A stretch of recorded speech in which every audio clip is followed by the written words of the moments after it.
नमस्कार, मैं कमल कौशिक, आप देख रहे हैं खबरें अभी तक। जी हां, ये जंग ऐलनाबाद के उपचुनाव की है, ये जंग मुद्दों की है, ये जंग उन पार्टियों के बीच है जो बड़े बड़े दावे करती है। ये जंग आसान नहीं है, लेकिन कहा जा रहा है इनेलो की ओर से कि हमारे लिए आसान है। लेकिन फिर भी बीजेपी और जेजेपी गठबंधन का कहना है एकजुटता के साथ इस जंग को जीतेंगे। लेकिन कांग्रेस पार्टी भी पीछे नहीं है और कह रही है कि इस उपचुनाव की परीक्षा में हम पास होकर दिखाएंगे।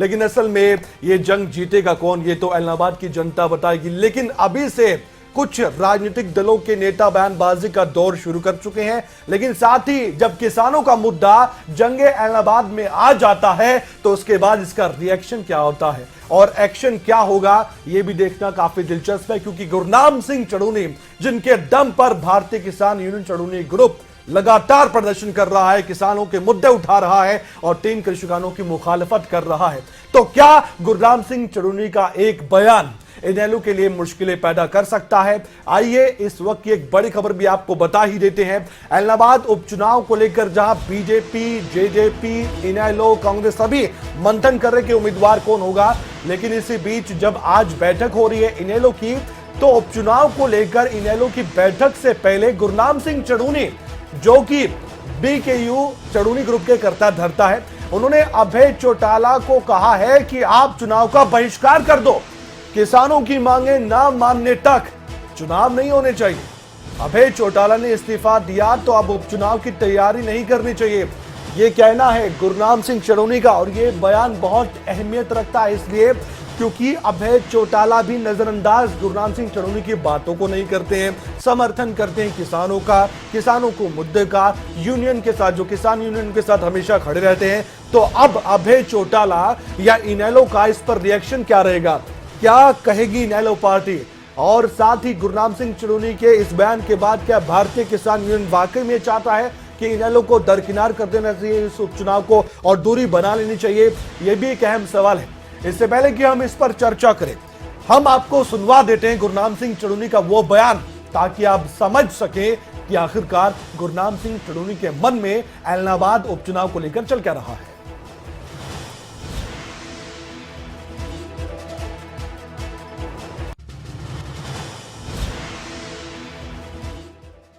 दोबारा प्यारी क्यों कर रहे हैं भाई? फिर उंगली कटवा के शहीद बनते हैं। अगर उन्होंने इस्तीफा दिया है कि जब तक किसानों की बातें नहीं मानी जाएंगी मैं इस्तीफा देता हूँ, अब मानी गई क्या? अभी तक तो नहीं मानी गई। जब अभी तक नहीं मानी गई तो फिर वो कैसे खड़ेंगे चुनाव में? उनको तो बहिष्कार करना चाहिए चुनाव का कि जब तक किसानों की बातें नहीं मानी जाएगी तब तक चुनाव होना ही नहीं चाहिए। या उनको ये कहना चाहिए कि किसानों को अपना कैंडिडेट खड़ा करना चाहिए, हम करते हैं अपना कैंडिडेट खड़ा, वो हमारा समर्थन करें। ये बढ़ता है उनका। हमारे साथ बीजेपी के प्रवक्ता विधु रावल जुड़ चुके हैं, क्यों ना उनसे भी चर्चा की जाए, क्योंकि ऐलनाबाद की जंग में उनके पार्टी और गठबंधन का उम्मीदवार जरूर लड़ेगा इस पूरे उपचुनाव को। तो ऐसे में उनकी प्रतिक्रिया क्या रहती है, सबसे पहले जान लेते हैं। विधु रावल जी, यहां पर आपने गुरनाम सिंह चड़ूनी का बयान सुन भी लिया है, तो ऐसे में जंगे ऐलनाबाद में अभय चौटाला को नसीहत दे रहे गुरनाम सिंह चड़ूनी के चुनाव उनको लड़ना ही नहीं चाहिए, बहिष्कार नहीं करना चाहिए, आपकी पार्टी की कोई प्रतिक्रिया इस पर? देखिए, इसमें 2 बातें हैं। पहली तो ये कि जिस विषय को लेकर उन्होंने इस्तीफा दिया था उस विषय का पक्ष कुछ भी हो, लेकिन अभी उस विषय पर समाधान नहीं हुआ।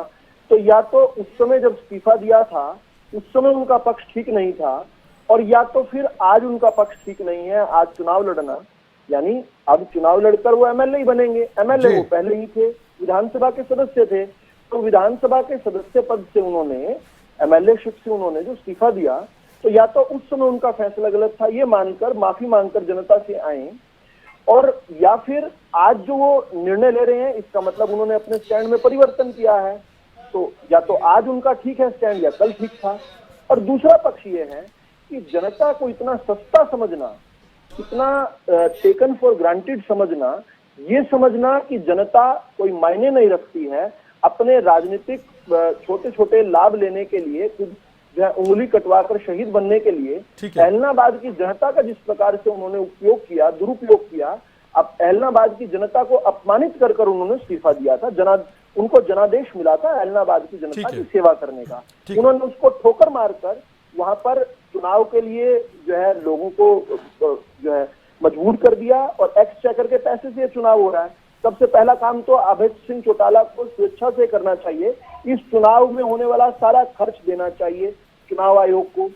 दूसरा काम उन्हें करना चाहिए कि जनता से माफी मांगनी चाहिए। तीसरा काम उन्हें करना चाहिए कि आंदोलनकारियों से माफी मांगनी चाहिए कि मैंने सोचा था कि कुछ थोड़ी देर तुम्हें ठग कर नेता बन जाऊंगा। विजू राहुल जी, आपने 3 पॉइंट रखे हैं और रजत पंजेटा जो कि इनेलो के प्रवक्ता, वो भी हमारे साथ फोनलाइन पर जुड़ चुके हैं। रजत पंजेटा जी, आपसे मैं बातचीत करूंगा, लेकिन गुरनाम सिंह चढ़ूनी साहब हमारे साथ जुड़े हैं, सबसे पहले उनसे हम बातचीत करना चाहेंगे 1 to 1। गुरनाम सिंह चढ़ूनी साहब, स्वागत है खबर अभी तक पर। अब जो इलाहाबाद में उपचुनाव की जंग है वो शुरू हो चुकी है, जुबानी जंग जो नेता हैं राजनीतिक पार्टियों के उनके बीच भी शुरू हो चुकी है, लेकिन किसान यूनियन की तरफ से, यानी कि भारतीय किसान यूनियन आपके ग्रुप की तरफ से आप ही बड़ा ऐलान करते हैं और नसीहत देते हैं कि अभय चौटाला को ये चुनाव लड़ना ही नहीं चाहिए, बहिष्कार कर देना चाहिए। सर, कोई वजह बताएंगे बड़ी? देखिए, अभय चौटाला ने जो इस्तीफा दिया था जी, वो रोज स्वरूप इस्तीफा दिया था कि सरकार किसानों की बात नहीं मान रही है जी, तो वो तो अभी भी नहीं माननी है जी। अभी अगर मान ली होती तो चुनाव लड़ते अच्छे लगते। और अगर मेरे को पूछो तो मैं तो इस पक्ष में ही नहीं था कि ये इस्तीफा दें, क्योंकि कोई एमएलए जब है वो अंदर बैठ के ज्यादा लड़ सकता है, तो इस्तीफा देने से, एक आदमी के इस्तीफा देने से कोई सरकार तो टूटने वाली थी नहीं, तो देने नहीं चाहिए था। अगर दे दिया है तो अब इनको तब तक चुनाव नहीं लड़ना चाहिए जब तक ये कानून वापस नहीं होते, तब तक चुनाव जो है वो नहीं लड़ना चाहिए। गुरनाम सिंह चढ़ूनी और कोई भी जी जी इनकी पार्टी को नहीं लड़ना चाहिए, रोज स्वरूप नहीं लड़ना चाहिए। लेकिन अगर ये नहीं लड़ेंगे गुरनाम सिंह चढ़ूनी साहब, फिर तो जो मुकाबला है वो कांग्रेस और गठबंधन के बीच होगा। बीजेपी जेजेपी एक तरफ होगी, कांग्रेस एक तरफ होगी, उनमें से आप चाहते हैं कोई जीते वहां से? फिर देखिए, बने तो कोई हाँ, वो नहीं मेरे को पता वहाँ की क्या पोजीशन है, भौगोलिक स्थिति वहाँ की क्या है, वहाँ जमीनी स्थिति क्या है, तो फिर जीतेगा ना सर। फिर इनेलो तो जीतेगी नहीं, अगर बहिष्कार कर देगी इनेलो, अभय चौटाला नहीं लड़ेंगे तो उसके बाद तो उन दोनों में से कोई जीतेगा। फिर इन्होंने रिजाइन क्यों किया? रिजाइन करना ही नहीं चाहिए था। आज एक बैठक है राज्यकारिणी, आज इनेलो की एक बैठक बहुत बड़ी है प्रत्याशी के नाम को लेकर। एक दिन पहले आप कहते कि नहीं लड़ना चाहिए चुनाव, आपको लगता है कि आपकी नसीहत मानेगी इनेलो पार्टी? है जी, आप खुद कहेंगे अभय चौटाला को कि आप ना लड़े, या आप सिर्फ सार्वजनिक तौर पर बयान देकर पीछे हट जाएंगे? मैं तो उनको क्यों कहूंगा, मेरे को तो जो पूछेगा, जैसे आपने पूछ लिया तो मैंने बता दिया। अच्छा, वरना मैं तो स्पेशल तो कहीं कहने की जरूरत नहीं है। आपने पूछ लिया, कोई और पूछेगा उसको भी यही बोल दूंगा, क्योंकि दोनों की मर्जी है। क्योंकि गुरनाम सिंह चढ़ूनी साहब, क्योंकि लगातार इनेलो और अभय चौटाला किसान यूनियन के साथ भी खड़े होते दिखाई दे रहे हैं, और साथ ही उन्होंने 3 कृषि कानूनों का विरोध भी किया खुलकर, और इस्तीफा भी इसलिए दिया था। अब ऐसे में मुझे सिर्फ इतना बताइए कि अगर इनेलो और अभय चौटाला ऐसा कर देते हैं तो आप मान लेंगे कि इनेलो बहुत बड़ी हितैषी पार्टी है किसानों की? देखिए, हमारा कोई हित ऐसी नहीं है। इनेलो ने तो 7 किसानों को भूना था गोलियों से, 1700 फायर किए थे कंडेले के अंदर किसानों के ऊपर। हितैषी कैसे बोल देंगे? हितैषी तो उसी हमारा कोई नहीं है। ये तो वक्त की बात है, कोई वोट लेने के लिए कोई कुछ बोल दे तो अलग बात है, वरना हमारा हितैषी कौन है? कोई राजनेता हमारा हितैषी नहीं, सब दाव लगाते हैं अपने अपने। अगर आप हमें 2 मिनट का समय दें, इनेलो के प्रवक्ता से हम पूछ लें, अगर आप हमारे साथ बने रहना चाहते हैं तो।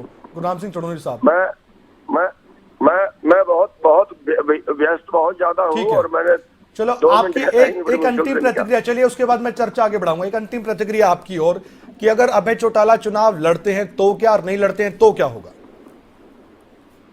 जी, लड़ना ना लड़ना उनकी मर्जी है, लेकिन मैं तो ये कह रहा हूँ कि अगर उनका चुनाव लड़ना ही था दोबारा तो फिर उनको इस्तीफा देने की जरूरत नहीं थी। अगर आंदोलन समाप्त हो जाता फिर वो चुनाव लड़ते अच्छे लगते। लेकिन चौधरी साहब, किसी ने हिम्मत तो दिखाई थी ना, किसी ने तो हिम्मत दिखाई थी। इतने कांग्रेस के थे विधायक, किसी ने इस्तीफा दिया, किसी ने भी इस्तीफा दिया, वो भी तो विपक्ष में है। ऐसा है जी, ये तो वही बात है कि उंगल कटवा के शहीद बनने वाली बात है। इनको पता था कि वहां पे दोबारा चुनाव होगा, फिर तो बन जाएगा, 6 महीने के लिए बीच में खाली रहेगा तो क्या फर्क पड़ता है, कोई बात नहीं है, दे दे इस्तीफा, तो फिर तो वही बात हुई ना जी। तो इनको अगर इनको कोई आंदोलन की चिंता है तो फिर अब चुनाव में क्यों जा रहे? नहीं जाना चाहिए। जब इन्होंने रोज स्वरूप इस्तीफा दिया था और रही हितैषी की बात, हितैषी हमारा कोई नहीं है। जी। वो तो चौधरी देवीलाल थे जो किसान के पक्ष की बात किया करते थे। आगे तो कोई सारा परिवार वैसा थोड़ा ही निकलेगा। जी, वो तो परिवार में सारी तरह के पैदा यानी होते आपको हैं। कोई फर्क नहीं आपके पड़ता सामने सर, आपको कोई फर्क नहीं पड़ता चाहे कांग्रेस जीते या गठबंधन का उम्मीदवार जीते, बस अभय चौटाला को नहीं लड़ना चाहिए चुनाव? नहीं, हमें कोई फर्क नहीं पड़ता। हमारी तरफ से तो बीजेपी और जेजेपी आप जीतनी कांग्रेस से चाहिए। आप कांग्रेस को कहेंगे कि उनको भी बहिष्कार कर देना चाहिए फिर तो? नहीं, मैं अगर उनका फिर तो बीजेपी और जेजेपी के हवाले कर दी सीट, फिर तो वो वही जीतेंगे। तो मेरा सवाल है कि आप कांग्रेस को क्यों नहीं कह रहे कि उनको भी बहिष्कार कर देना चाहिए? उनके पास नहीं जाना चाहिए। बीजेपी और जेजेपी को नहीं जीतना चाहिए, बाकी कोई जीते। सर लेकिन आप ये बताइए कांग्रेस को क्यों नहीं कह रहे, सिर्फ इनेलो को क्यों? कि इसलिए उन्होंने इस्तीफा दिया था, अरे ये भाई, सजा दोबारा भुगते हो? कांग्रेस ने कौन सा इस्तीफा दिया था? तो वही तो मैं कह रहा हूं कि कांग्रेस उन्होंने ने तो इस्तीफा नहीं ना तो दिया। किसी विधायक ने हिम्मत करी कांग्रेस के कि इस्तीफा दे, किसानों के पक्ष में किसी ने इस्तीफा नहीं दिया, और जिसने दिया उसको आप कह रहे कि आप चुनाव ही मत लड़े। ये हिम्मत नहीं है, हिम्मत नहीं है। उंगली कटवा के शहीद बनना चाहते थे। इनको पता था कि 6 महीने बाद चुनाव आएगा, फिर तुम बन जाओगे। अगर कोई गुरनाम सिंह चढ़ूनी जी कह रहा है कि मैं विधानसभा में जाकर, अगर मैं विधानसभा में जाकर चढ़ूनी साहब की आवाज और किसानों की आवाज को बुलंद करूंगा, एक विधायक एक पार्टी का जाता है, वो दावा करता है, तो उसमें दिक्कत क्या है? आपकी बात बिल्कुल ठीक है। इसीलिए तो मैं कह रहा हूँ कि इस्तीफा देना ही नहीं चाहिए था। मैं अच्छा। नहीं इस पक्ष में था कि कोई अभी वहां से इस्तीफा दे के और विधानसभा से बाहर आए। मैं तो इस पक्ष में था कि बिल्कुल इस्तीफा नहीं देना चाहिए, अंदर बैठ के लड़ना चाहिए। तो आपको लगता है कि कोई राजनीतिक फायदा लेने के लिए अभय चौटाला ने ऐसा किया, आपको लगता है? हाँ, बिल्कुल राजनीतिक फायदा लेने के लिए किया, बिल्कुल ऐसे ही। चलिए, बहुत बहुत धन्यवाद। गुरनाम सिंह चढ़ूनी साहब हमारे साथ जुड़े और उन्होंने कुछ बातचीत की है। इसी बातचीत पर मैं चर्चा को अब आगे बढ़ा रहा हूं। हमारे साथ विधु रावल जी बीजेपी के प्रवक्ता जुड़े हुए हैं, और साथ ही इस समय रजत पंजेटा साहब जो कि इनेलो के प्रवक्ता जुड़े हुए हैं। रजत पंजेटा जी, अब आपका समय शुरू होगा सवालों के साथ। सवाल बहुत सारे अब गुरनाम सिंह चढ़ूनी साहब ने भी पूछ लिए, कुछ मैं भी उसमें ऐड कर देता हूं, विधु रावल जी के भी सवाल ऐड कर देता हूं। विधु रावल जी कह रहे हैं कि आपको तो माफी मांगनी चाहिए, आपको खर्च देना चाहिए चुनाव आयोग का, आपको ऐलनाबाद की जनता से माफी मांगनी चाहिए, आपको किसानों से, आंदोलनकारियों से माफी मांगनी चाहिए कि आपने पॉलिटिकल ड्रामा किया, राजनीतिक फायदा लेने के लिए इस्तीफा दिया, और आज फिर आप चुनाव के मैदान में, उपचुनाव में आकर कह रहे हैं कि हम लड़ेंगे, देखिए हम कितने बड़े किसान हितैषी है।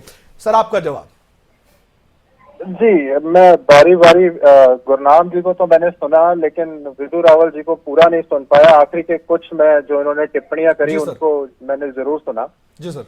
तो पहले तो मैं विधु रावल जी की बात का जवाब देना चाहूंगा कि आपने जो सवाल किया है, तो जब आपको पता था कि कालका की सीट जो कि माननीय कोर्ट से भी उनको पक्ष में फैसला मिल सकता है, तो क्या जल्दबाजी थी कालका में उपचुनाव कराने की?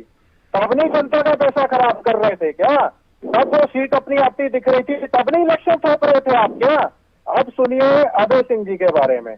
देखिए, एक व्यक्ति किसान संयुक्त मोर्चा से कुछ बोलता है, हम उनकी बातों का मैं बिंदुवार जवाब दूंगा। जी बोलिए। उन्होंने बात की उंगली कटा के शहीद बनने, ये तो विधु रावल जी ने भी कही है, और जिसने भी कही। देखिए, इतना ही आसान है, मतलब उंगली कटा के शहीद होने का मतलब है बहुत आसान काम था ये करना।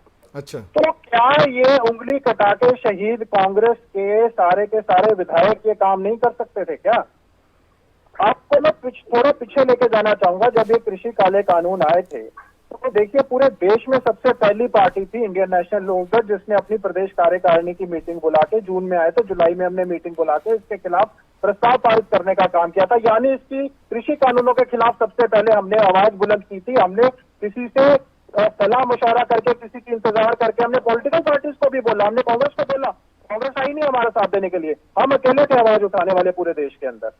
हमें किसी की जरूरत नहीं है कि हमारे को कोई आए, लेकिन हमने हमारा दायित्व समझा, इसीलिए हमने इसके खिलाफ प्रस्ताव पारित करने का काम किया। ना केवल प्रस्ताव पारित करने का काम किया, बल्कि पूरे हरियाणा में जिला स्तर के ऊपर हमने धरने प्रदर्शन करिए, और उसके बाद हमने माननीय प्रधानमंत्री और राष्ट्रपति के नाम ज्ञापन सौंपने का काम किया।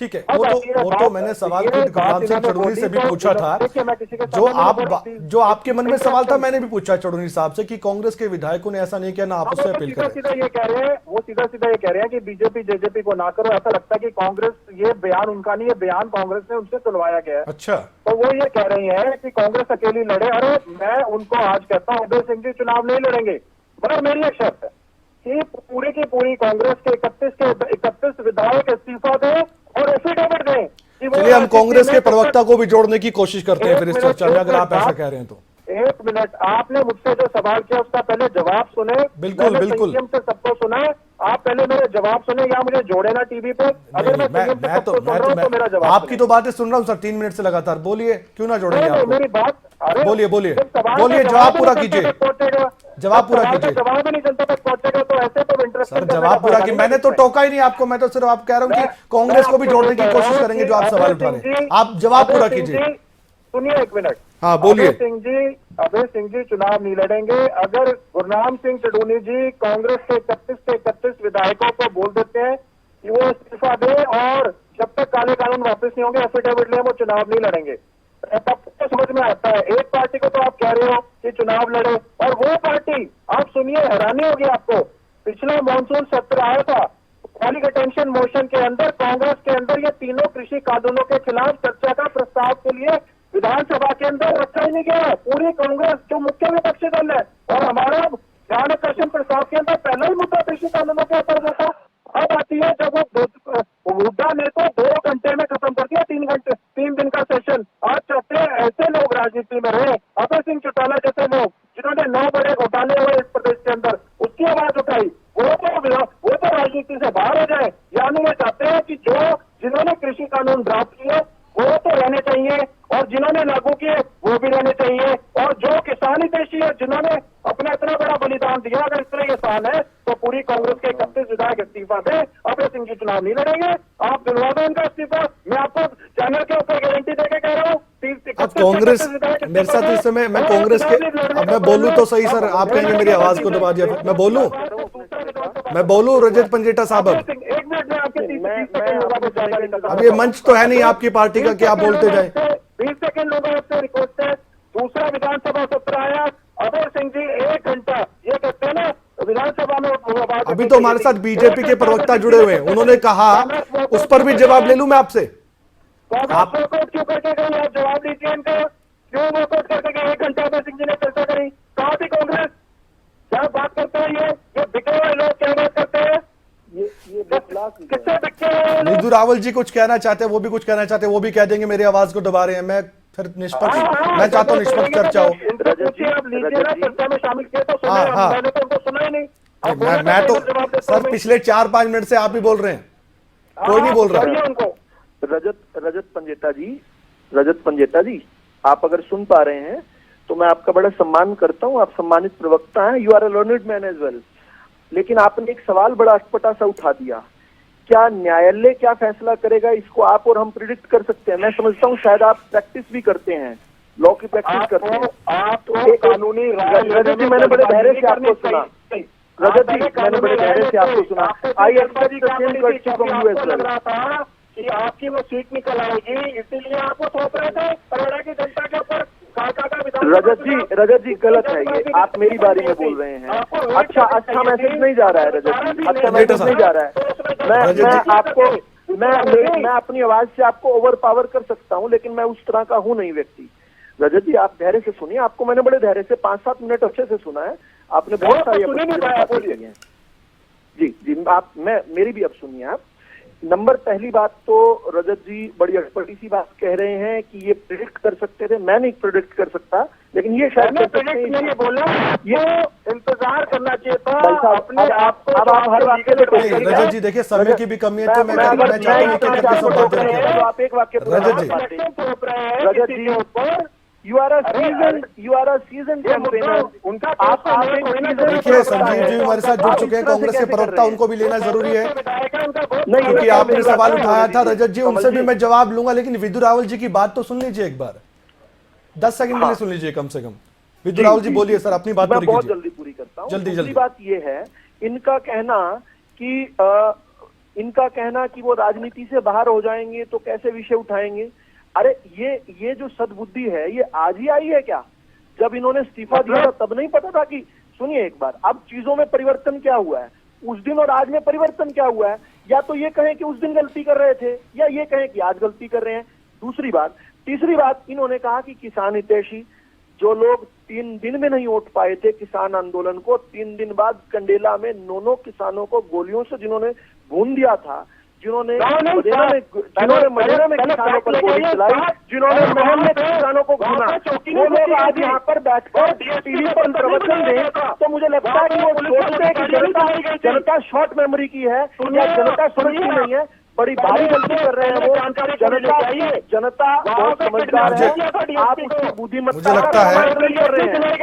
मुझे लगता है हम फिर इतिहास में चले जाएंगे और फिर इतिहास में जाएंगे तो आप तथ्यों की बात करेंगे, बड़े मुद्दे उखाड़ेंगे, फिर यहाँ पर मुद्दे से भटक जाएंगे।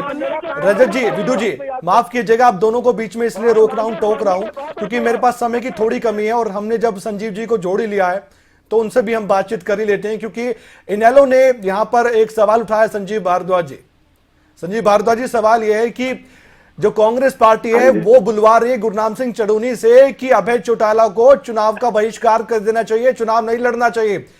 क्या कोई अब एजेंट है गुरनाम सिंह चड़ूनी कांग्रेस के जो ऐसा आप उनसे कहलवा रहे हैं? ये इनेलो का आरोप है, मेरा नहीं। बोलिए संजीव जी। देखिए कमल जी, मैं आपके माध्यम से, मेरे दोनों साथी प्रवक्ता हैं, ये काफी मतलब धैर्य पूर्वक सुनते भी हैं और बोलते भी हैं। मैं इनको याद दिलाना चाहूंगा, अगर अभय जी ने इलेक्शन लड़ना ही था, दोबारा आना ही था, हमारे लिए क्या जनता के लिए बड़ी हास्यास्पद बात है ये, तो वहां बैठ के इनका पक्ष किसानों का रखते विधानसभा में पब्लिक ने तो पहले ही चुन के इनको भेज रखा था।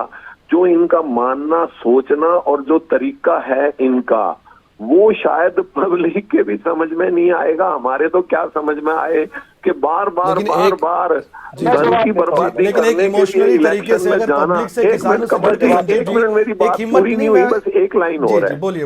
बार बार धन की बर्बादी करवाने के लिए वो भी जनता पे बोझ पड़ेगा कि इलेक्शन को बार बार कंडक्ट किया जाए। इनको मना किसने किया था किसानों की बात विधानसभा में रखने के लिए? जो रिजाइन देते हैं फिर इलेक्शन लड़ते हैं, रिजाइन देते हैं फिर इलेक्शन लड़ते हैं। ये तरीका हमें क्या, आम पब्लिक को भी अच्छा नहीं लग रहा, एक बात।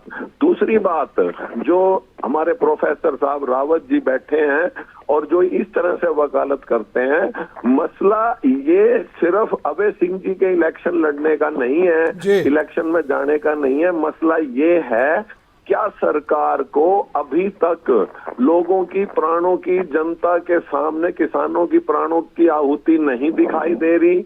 ये अपनी सारी जिम्मेवारियों को तर्क वितर्क में ढाल देते हैं। छोटी छोटी प्रतिक्रिया, बहुत कम समय की कमी है। संजीव जी, आप थोड़ा लेट जुड़े हैं, माफ कीजिएगा। खत्म करो। बिल्कुल छोटी छोटी प्रतिक्रिया मैं चाहता हूँ सब कुछ नतीजे पर पहुंचे इस बहस के। विदु राव जी, छोटी सी प्रतिक्रिया, उसके बाद रजत जी आपके पास आऊंगा। विदु जी, आप जिस पार्टी 10 सेकंड में जी, जो आप आहूति की बात करें, आहूति किन परिस्थितियों में किन लोगों की हुई है, ये अपने आप में हर मौत दुखद है। लेकिन आप लोगों के तो हाथ पर खून है। मिसिंग में आपकी सरकार के दौरान कांग्रेस की सरकार ने किसानों को भुना था, लोनी में भुना था। यहाँ शेखरा की अराजकता करने के बाद भी 10 महीने के साथ जल्दी पूरा कीजिए, मेरे पास समय की कमी है। रजत जी के पास जाना बहुत जरूरी है, उनको उनकी पार्टी को लेकर विषय। किसी की बात कमल जी ध्यान पूर्वक, मुझे नई आवाज सुनाई दे रही, आपस में ये एक दूसरे को अग्रेसिव होकर बोल रहे हैं, क्योंकि डिबेट सही नहीं चल पा रही। क्योंकि आज दोनों को मंथन करना है प्रत्याशी के नाम का, इसलिए आपको अभी नहीं करना, आप तो आवेदन मांग रहे हैं। विदु जी माफ कीजिएगा, बीच में रोक रहा हूं, समय की कमी है क्योंकि विषय इनेलो को लेकर मैं चाहता हूं एक बार उनसे अंत में मैं पूछ लूं। रजत जी, गुरनाम सिंह चड़ूनी की बात को सीरियस लेती है इनेलो पार्टी या नहीं लेती है, जो बात उन्होंने कही है? देखिए, उन्होंने कहा विधानसभा में उठाने की आवाज, मैंने तो बड़ा क्लियर कट बता दिया। विधानसभा के अंदर कांग्रेस का पिछले मॉनसून सत्र में किसानों को 3 कृषि कानून जो है वो मुद्दा ही नहीं था उनका। कॉलिंग अटेंशन जो ठीक था, मोशन मैटर था उनका, वो मुद्दा ही नहीं था। ध्यान आकर्षण प्रस्ताव में मुद्दा ही नहीं था, सिर्फ इंडियन नेशनल लोकदल का मुद्दा था।